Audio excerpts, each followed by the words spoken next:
முருகா அப்படிங்கிற நாமத்தை முருகனுக்கு மட்டும்தான் சொல்லணும்னு நினைச்சிட்டு இருக்காங்க.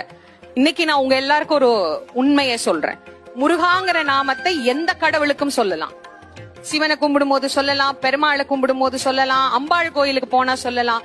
முருகா அப்படிங்கறது ஒருமை நாமம் அல்ல, அது ஒரு பன்மை நாமம். விழிக்கு துணை திருமென்மலர் பாதங்கள். பாதங்கள்னா எத்தனை இருக்கும்? 2 இருக்கும். கால் 2 இருக்கு. அப்போ பாதங்கள்னா 2. மெய்மை குன்றா மொழிக்கு துணை முருகா என்னும் நாமங்கள்னு சொல்லணும். அப்பதான் எதுகை மோனை சரியா வரும். அப்ப இங்க நாமங்கள்னு சொன்னா முருகான்னு மட்டும் சொல்லக்கூடாது, இன்னொன்னு சேர்த்து சொல்லணும். முருகா கந்தா என்னும் நாமங்கள், இல்ல முருகா கடம்பா என்னும் நாமங்கள், இப்படி ஏதாவது சொல்லணும். ஆனா அவர் இப்படி சொல்லல. ஏன்னா முருகன் தெரிந்து தமிழ் தெரிந்து கொண்டவர் அருணகிரிநாதர். அவருக்கு போய் நம்ம இலக்கணம் எல்லாம் சொல்லவே வேண்டாம். ஆனா அவர் அப்படிதான் சொன்னார். ஏன் சொன்னார்னா, முருகன் என்பது ஒரு பன்மை நாமா. மு ரு கு. இதுல தமிழிலே வல்லினம், மெல்லினம், இடையினம் அப்படின்னு 3 இனம் இருக்கு. 3 இனத்திலிருந்து எடுத்து வைக்கப்பட்ட நாமா முருகு என்கின்ற நாமா. அதுதான் மருவி முருகன் வந்தது.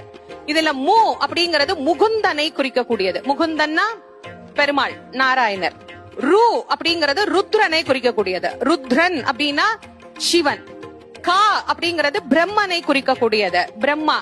இப்போ பிரம்மா, விஷ்ணு, சிவன் 3 பேர் வந்துட்டாங்களா?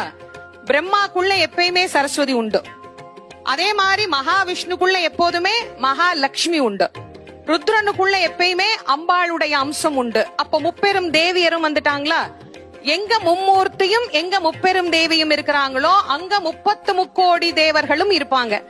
அப்ப எந்த கோயிலுக்கு போனாலும் சொல்லுவதற்கு தகுதியான ஒரு நாமான்னா என்ன நாமா? முருகா. முருகான்னா பிள்ளையார் கோயில்லையும் சொல்லலாம், சிவன் கோயில்லையும் சொல்லலாம், பெருமாள் கோயில்லையும் சொல்லலாம்.